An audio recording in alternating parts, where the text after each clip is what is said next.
Bonjour et bienvenue sur l'espace dédié au site mécaniqueuniverselle.net. Pardon, le site qui s'efforce de démontrer que l'humanité, dans sa totalité, évolue vers son ultime perfection. Cette ultime perfection, pour faire simple et rapide, c'est le paradis. On construit un état de paradis. On peut concevoir que cette planète, quand on la regarde de façon un peu détachée, sans, hors actualité, hors etc. Et si on n'est pas dans une zone de conflit, si on n'est pas dans un endroit où on doit se battre pour survivre, pour vivre, eh bien, quand on la regarde comme ça, on voit que c'est un paradis potentiel, que c'est un endroit paradisiaque potentiellement, et partout sur la planète, que ce soit ici, quand on regarde un petit peu maintenant depuis quelques décennies, il y a des multitudes de reportages de jeunes, de gens qui vont se balader partout dans le monde et qui rapportent des films et des reportages, etc. Et on voit à quel point c'est magnifique, la planète partout, partout, à tous les endroits, est une pure merveille. Donc le paradis, il est potentiel, il est là. Ce qui empêche d'être au paradis, alors il y a des gens qui vivent certainement à des états paradisiaques. C'est peut-être le cas dans les monastères tibétains, c'est peut-être le cas dans certaines îles du Pacifique où le monde moderne est un peu retiré. C'est peut-être le cas de beaucoup d'endroits finalement. Mais bon, quand on la regarde comme ça, on se rend compte que c'est un paradis potentiel. Et donc ce qui empêche ce paradis d'être véritablement vécu, c'est l'homme qui représente un danger pour l'homme. L'homme qui, parce qu'il a des velléités de prédation, parce qu'il a des velléités de domination, parce qu'il a des velléités de violence, de guerre, d'abus, de s'affirmer aux dépens d'autrui, etc. Ce n'est pas la généralité, mais ce monde existe et en fait que eh ben, c'est compliqué à vivre. Voilà, c'est pas paradisiaque. On a tous les jours des petites choses à résoudre. On est, voilà, on est confronté à beaucoup de choses qui nous empêchent d'être dans un état paradisiaque. Ça, on va le résoudre. Il faudra peut-être encore 100, 200, 300, 400 ans, peut-être 1000 ans, mais l'humanité parviendra à le résoudre. Lorsqu'elle aura résolu ça, ben, c'est tout, l'homme aura atteint cet état de perfection et il pourra vivre dans un état de sérénité, de sagesse, d'éveil, de béatitude, d'extase, de nirvana. Voilà. Et c'est ça vers où nous allons d'après ma théorie et j'essaye de le démontrer de façon pragmatique, logique et à travers la raison. C'est ce que vous trouverez sur le site mécaniqueuniverselle.net. Voilà. Alors, pour développer cette idée, des fois je prends prétexte sur des audios que j'écoute sur France Culture dans l'émission Avec Philosophie, la plupart du temps. Et ben là, c'est ce que j'ai fait, et c'est l'épisode 4.4 sur la métaphore de la lumière est-elle suffisante pour parler de la raison. Donc c'est un petit peu pas une confrontation, mais une mise en lumière de la pensée de Platon, de la pensée de Descartes. Et donc il y a deux intervenants qui sont proprement géniaux, Anne Merker et Pierre Guénancia. Et voilà, c'est là où on peut aussi rendre hommage de façon appuyée à ces professeurs de philo, à ces philosophes, professeurs de philo qui ont une sorte d'humilité, une sorte qui alors maîtrisent leur sujet de façon incroyable et puis ont une pédagogie formidable. Et voilà, c'est un régal de les écouter et d'être dans cette... voilà. Alors donc je relance, là c'est la quatrième, cinquième, je ne sais plus, sixième vidéo sur cet audio. Je lance et je commente éventuellement. Avec philosophie, Géraldine Mühlmann. Nous parlons ce matin de la lumière, qui Voilà, est un mot l'ombre et la souvent lumière. employé en philosophie pour parler de la raison. Nous nous demandons ce que ça vaut, cet usage de ce mot. Est-il métaphorique? Renvoie-t-il un véritable soleil extérieur à nous? Est-il un soleil intérieur? Je suis en compagnie de Pierre Guénancia, spécialiste de Descartes, qui vient... Alors, donc, les vidéos précédentes sur cette émission m'ont permis de travailler sur l'idée de narcissisme, en fait, de l'élitisme, de la vision élitiste qu'on a depuis une quarantaine d'années, depuis que le marché a pris le pouvoir sur l'humanité. Le libéralisme est devenu ce néolibéralisme, cet ultralibéralisme qui a mis en œuvre la mondialisation. Alors il fallait qu'il soit dans cet excès pour mettre la mondialisation en place. Il fallait qu'il soit sourd à toutes les critiques et qu'il écarte toutes les critiques, et c'est exactement ce qui s'est passé. C'est-à-dire que à partir des années 80, quand le capitalisme a vaincu le communisme, quand le mur de Berlin est tombé, quand l'URSS a explosé, ben le capitalisme s'est trouvé, les États-Unis se sont trouvés les maîtres du monde en réalité. Ils sont partis dans la toute-puissance, ils sont tombés dans la toute-puissance, ils sont devenus les gendarmes du monde, et avec tout ce que ça inclut de violence, d'être dans la toute-puissance. N'importe quel système tout-puissant finit par devenir un peu mafieux, quoi. Hein, un peu, il fait ce qu'il veut, si on lui laisse faire, s'il n'a plus de garde-fous, ben, l'homme, c'est l'homme. Hein, et surtout quand il est mu par des valeurs qui sont libérales, les valeurs du libéralisme, les valeurs du marché. À ce moment-là, il n'y a plus de... c'est pas comme s'il était mu par des valeurs spirituelles. La toute-puissance dans la spiritualité, c'est pas bon non plus, hein, on le voit, ça donne les régimes théologiques et qui rentrent aussi dans une sorte de dictature. Et là, le marché est rentré dans une sorte de dictature douce, on pourrait dire, à partir des années 80. Et donc, quand il a commencé à s'accaparer les médias, donc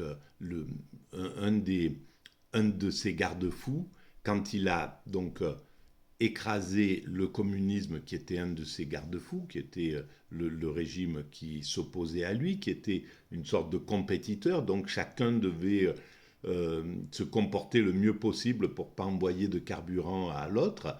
L'URSS devait donner un peu de liberté à ceux qui manquaient donc à son psychisme, à son peuple, et le capitalisme devait donner du social, parce qu'en face il y avait du social à donf. Donc c'était un petit peu, ça a compensé, ça a équilibré, et c'est ce qui fait qu'on a eu ces 30 glorieuses avec un progrès considérable dans l'humanité. Et à partir du moment où le capitalisme est devenu tout puissant, ben on voit, il a constellé le monde de guerre, il a ravagé le Moyen-Orient, le Proche-Orient, enfin, il a fait un chaos pas possible de partout, avec l'idée en plus folle de ramener l'ennemi ou l'adversaire au Moyen-Âge, quoi. Donc comme si ça n'avait aucun impact sur la planète, sur eux-mêmes, sur nous-mêmes, sur l'Occident même, d'aller ramener un système au Moyen-Âge. C'est proprement hallucinant, quoi. Bon, c'est un manque de conscience et donc une évolution inconsciente, l'évolution primate qu'on tire de nos origines primates, dominant-dominé. Un dominant impose son autorité sur le groupe. Il est harcelé pendant des décennies, longtemps il est harcelé par des prétendants, et à un certain moment, il résiste, tant qu'il est tout puissant, tant qu'il est fort, il résiste, et puis à un certain moment, il a perdu de l'énergie, il a perdu de la force mentale, il a perdu de l'éthique ou quoi que ce soit, et le nouveau prétendant, plus jeune, etc., plus fort, vient, le renverse et prend le pouvoir à sa place et remet le même système de domination, d'autocratie dans le groupe primate chez les chimpanzés. Voilà comment ça fonctionne. Et donc, dans ce mécanisme-là, il n'y a pas moyen d'évoluer. Les chimpanzés ne peuvent pas sortir de leurs conditions et donc avancer vers un système comme l'humanité a pu le faire, parce que justement c'est un schéma qui se reproduit. C'est toujours l'inconscient, c'est toujours l'instinct qui prédomine. La conscience ne passe pas. Il faudrait qu'à un moment, les chimpanzés disent bon ben c'est complètement idiot qu'on se batte comme ça et on va mettre des élections. Il faut que l'ensemble du groupe soit content de ce dominant. C'est nous qui allons on va regarder comment ils se comportent avec le groupe et puis on va les lire et voilà. Donc ça c'est ce qu'on espère de la démocratie, mais nous sommes arrivés à ce type de pensée. Donc c'est une évolution considérable et c'est ce qui fait que l'humanité est ce qu'elle est, différente des autres primates. Et donc là, les États-Unis sont rentrés dans cet état de toute puissance, l'Occident en somme, et aujourd'hui, il est contesté. Alors, cette toute-puissance, elle a été fondamentale. À partir des années 80, il fallait installer la mondialisation. Donc, il ne fallait pas qu'il soit contesté. Il fallait qu'il puisse délocaliser sans que les journalistes, les médias viennent, les syndicats s'opposent et suffisamment de force pour dire ben, c'est absolument dégueulasse, vous allez reprendre, vous vivez en Occident avec des règles qui ont été gagnées, avec des acquis sociaux qui ont été gagnés de haute lutte par les ouvriers depuis 200 ans de bagarre, et vous repartez dans les pays en voie de développement, vous allez retrouver le même état qu'au XIXe siècle, au lieu d'apporter les progrès sociaux que nous avons gagnés, vous allez abuser de populations vulnérables pour les utiliser corvéables, en faire des esclaves, quoi. Vous refaites de l'esclavage, donc c'est dégueulasse. Mais pour que ça marche, le système, il fallait que ça s'impose comme ça.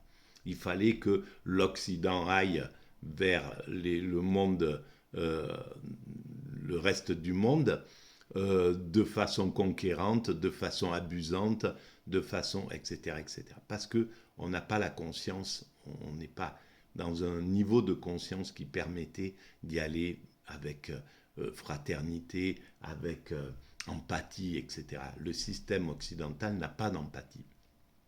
Il ne peut pas avoir d'empathie, le système dominant occidental.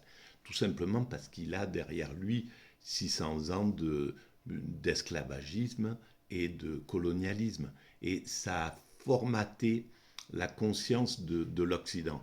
Ça a formaté, parce qu'un esclavagiste, il est obligé de penser que l'esclave, il est inférieur et que lui, il est supérieur. Sinon, s'il pense bibliquement qu'il est égal, s'il est vraiment religieux, il ne peut pas avoir d'esclave. Il n'a pas le droit d'abuser autrui à ce niveau-là. Donc, il est obligé d'être dans un narcissisme absolu pour se croire supérieur, se penser supérieur. Et donc, j'ai le droit de vie et de mort sur toi, j'ai le droit de t'abuser, j'ai le droit de prendre ton travail et rien te donner en échange, etc., etc. Et élever ses enfants dans ce mécanisme-là. Donc, les dominants sont basés sur ce principe de pensée, sur cet état d'esprit, les dominants occidentaux. Et puis après, ça a été la colonisation, et c'est exactement pareil. On ne peut pas être un colon, on ne peut pas coloniser un autre pays si on pense qu'ils sont égaux. Donc on est obligé de se sentir supérieur. Et on le voit même chez les philosophes comme, comme Camus, qui va dire l'étranger, l'arabe, et puis lui, il est Meursault, etc., etc. Donc lui, il a des noms, des prénoms, etc. Et puis l'autre, c'est... Donc, et c'est clair que ça, il est malgré lui, hein, parce que Camus était un anti-raciste, un anti-colonial, très certainement, etc. Mais voilà, on voit l'impact sur le système psychique du colon, du système colon. Et ce système colon, ben, les dominants colons sont là, quoi. Hein, sont dans l'Occident, quoi. Hein. Les dominants, les anciens, les fils d'esclavagistes sont aux États-Unis, les fils des colons sont dans notre système occidental. Et donc, ce mécanisme-là est comme ça, il peut pas passer sur la conscience. Il peut pas faire il peut pas proposer un système égalitaire. Et c'est pour ça que l'Occident a beaucoup de mal là et qui va vers le renversement, il va vers le fait d'être renversé par le reste du monde. Parce qu'il est sourd, il ne peut pas, les dominants occidentaux ne savent pas passer de dominant-dominé, c'est-à-dire de l'impérialisme, à un système égalitaire. Les BRICS, les pays émergents leur disent depuis longtemps, et moi je l'écris, ça fait 20 ans, leur disent il faut partager le leadership. C'est fini, il faut qu'on sorte de ce mécanisme-là. Et les États-Unis disent non, on veut faire plier les Chinois, on veut faire plier les Russes, on veut faire plier les BRICS, on veut, etc., etc. On veut continuer à dominer l'Afrique. On veut encore imposer nos trucs. C'est ce qu'ils font avec leurs bras armés, le Rwanda, etc., dans les pays africains pour pomper le système. Et donc, en fait, il n'y a que la confrontation, il n'y a pas la conscience capable en Occident. L'Occident n'a pas une conscience, les dominants occidentaux, parce que le peuple occidental, lui, il est déjà prêt à l'égalité, il est largement apte à être dans un rapport humain différent. Mais les dominants ne sont pas capables de ça. Voilà. Donc ça, c'est la petite aparté de...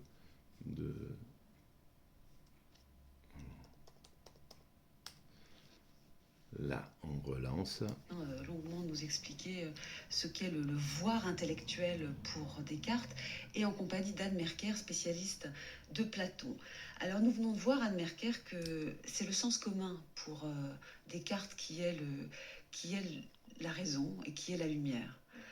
Franchement, est-ce qu'on peut en dire autant de Platon? Est-ce que quand même, pour préciser, on n'a pas de texte de Descartes décrivant les autres hommes dans une caverne, enchaînés, qui ne voient que des images déformées, qui n'ont rien à voir avec la vérité et le bien. Or, c'est quand même ça que nous décrit Platon. Donc, ce n'est pas le sens commun.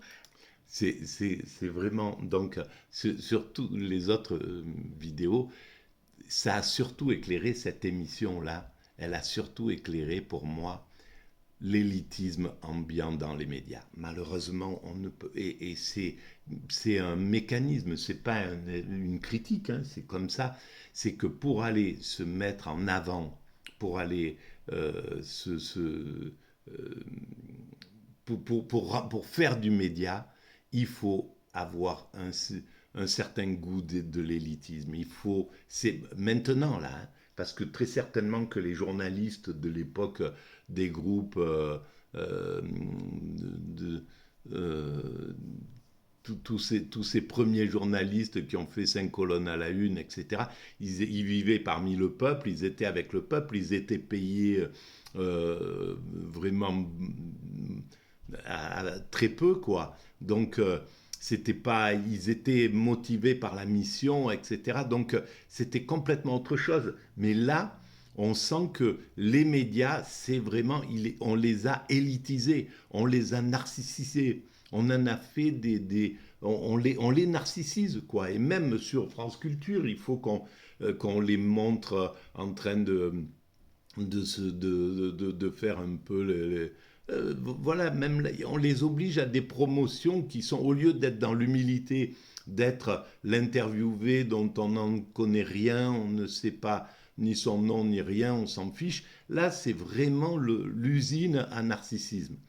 Et donc, y a cette difficulté de pouvoir penser le monde d'une autre manière. Et le, pour l'animatrice, Platon, ça serait un élitiste, quoi. Quelqu'un qui...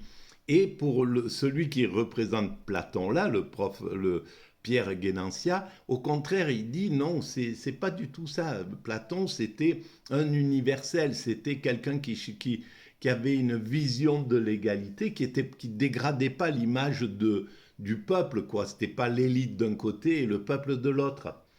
Et y a vraiment un truc qu'elle n'arrive pas à digérer dans ce truc-là. C'est difficile de pouvoir accepter le fait que c'est un égalitariste, hein, au fond, Platon. Et comme tous les grands philosophes, ce sont des égalitaristes, même si à certains moments ils peuvent avoir des trucs un peu à la one again, mais globalement, voilà, ils ont une vision égalitariste du monde.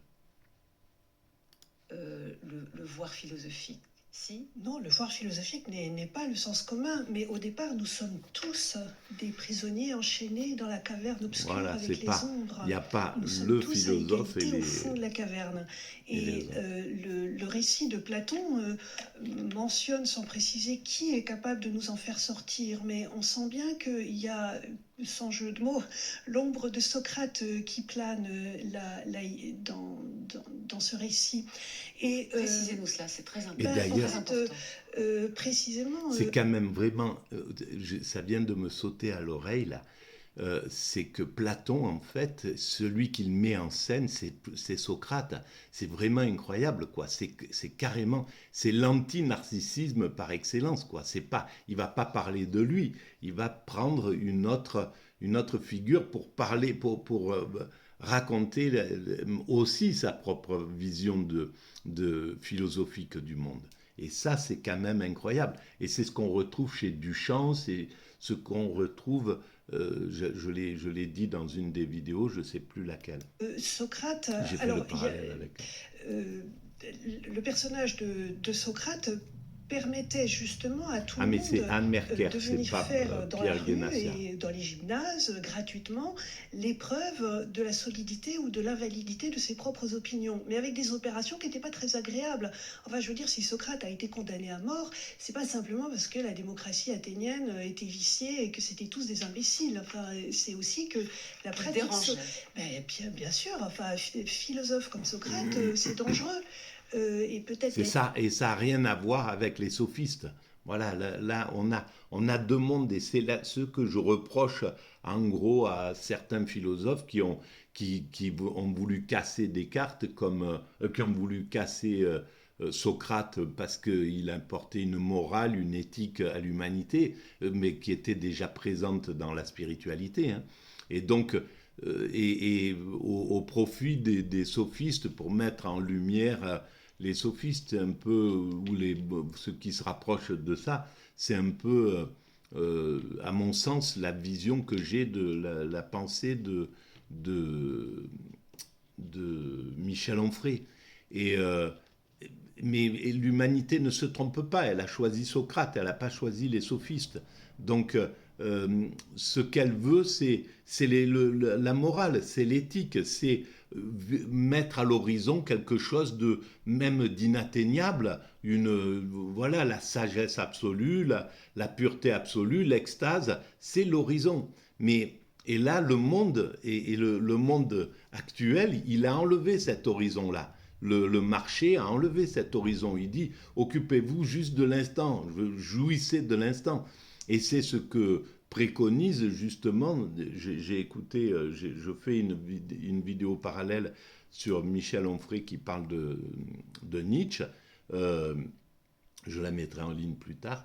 Euh, donc, Nietzsche, c'est ça, c'est jouir de l'instant et puis laisse libre cours à tes pulsions, à tes passions, à ta puissance de vie, à ton énergie, même si elle doit déborder sur la vie de l'autre, même si tu dois t'affirmer aux dépens d'autrui, peu importe. Et ça, c'est une vision naturelle, c'est comme ça que nous sommes et c'est ce que nous devons dépasser. Donc, c'est légitime que l'humanité suive plutôt Socrate qui met à l'horizon, qui dit voilà ce qu'on doit devenir, plutôt que les sophistes qui disent ben, je vais vous apprendre comment on va niquer le système, comment si vous pouvez abuser de l'autre et si vous êtes un meilleur orateur, vous allez vous en sortir, même si c'est vous qui êtes en tort. Donc tout ça, c'est vraiment important au niveau de l'évolution. Et l'humanité, elle a choisi, euh, elle a choisi Socrate. Et elle choisit encore Socrate. C'est encore Socrate qui est dans le système. Même si aujourd'hui, on est dans un système qui veut du sophisme, mais qui veut des sophistes. Mais on va sortir de ça parce que c'est insupportable. On ne peut pas vivre dans un monde comme ça. On ne peut pas vivre dans un monde de sophistes, un monde de profiteurs, de gens qui s'affirment aux dépens d'autrui, etc. C'est impossible. Voilà. Donc c'est vraiment, et même d'ailleurs dans les Sartres qui préconisent d'être sur l'instant, ben, il y a la morale derrière. Il faut le faire, mais avec toute l'éthique humaine, avec tout ce que les religions, la philosophie nous a apporté. Il faut se comporter correctement. Après, tu es libre de vivre ton existence, de faire tes choix, etc. Mais tu ne dois pas le faire aux dépens d'autrui. Voilà. D'ailleurs que c'est presque à l'honneur de la philosophie d'avoir un Bien tel sûr. philosophe dangereux, à tel point Mais, qu'il peut représenter quelque chose de mais tellement important et évidemment, de tellement c'est dangereux pour tout une l'honneur société de qu'elle la le met à mort. philosophie Je ne fais pas et dans l'éloge de cette mise à Socrate. mort, mais je fais l'éloge de cette importance-là. Oui. Et tout le monde C'est pouvait venir converser avec Socrate, ce que ça, reprend Platon d'ailleurs, je vous complètement. rappelle, dans le Ménon, où Et pas Socrate que les fait en riches. quelque sorte une expérience de maïeutique avec un jeune esclave, où il lui fait redécouvrir la manière de calculer le doublement d'un carré. Voilà, alors que les sophistes, ils se faisaient payer, etc. Ils parlaient pas au vulgaire, et on le voit d'ailleurs, les philosophes qui sont sophistes, ils parlent surtout globalement avec ce qu'ils considèrent comme l'élite. Ils sont du côté de l'élite, ils sont pas du côté du peuple, même s'ils font des systèmes populaires. Non, non, ils sont vraiment du côté de l'élite. Et ils ont une mentalité C'est un élitiste. esclave, ce n'est pas un aristocrate, par contraste précisément avec l'éducation des sophistes qui était payante et qui là ne s'adressait qu'aux gens qui avaient les Exactement. moyens. Donc au départ, Platon nous considère comme étant tous finalement enfermés et engloutis dans les images, dans les faux semblants, dans le devenir, et il y a des personnages exceptionnels qui ont pu sortir par eux-mêmes, tel Socrate, et la cité platonicienne doit prendre en charge cette sortie, mais qui reste douloureuse. Les gens n'ont pas envie de sortir de leur caverne. Et il y a cette contrainte-là. Parce Et qu'elle dans est cette douloureuse. contrainte-là, il y a de la tension, il y a du ressentiment. Et la mise à mort de Socrate elle-même s'explique en tout cas, c'est comme ça que Platon nous le fait comprendre, s'explique par ces tensions-là. Philosopher, c'est dangereux. Philosopher, au début, c'est désagréable. Et une fois qu'on est sorti de la caverne, cela devient agréable. Il y a aussi une éducation du plaisir et on ne veut plus retourner dans la caverne spontanément. De même qu'on ne voulait pas en sortir spontanément. On va lire C'est ce texte génial, célèbre. c'est vraiment super. C'est bon, on va arrêter là pour cette vidéo. Mais voilà, ces professeurs, quel hommage on doit leur rendre. Inouï, parce qu'en réalité, ils ont...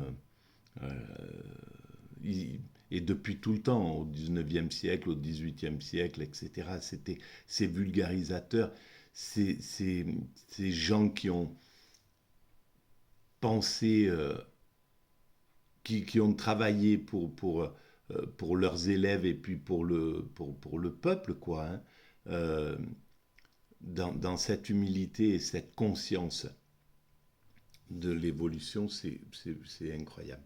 Voilà. Bon, bref, on va arrêter là pour cette vidéo et on va continuer dans la lancée. Je vous remercie.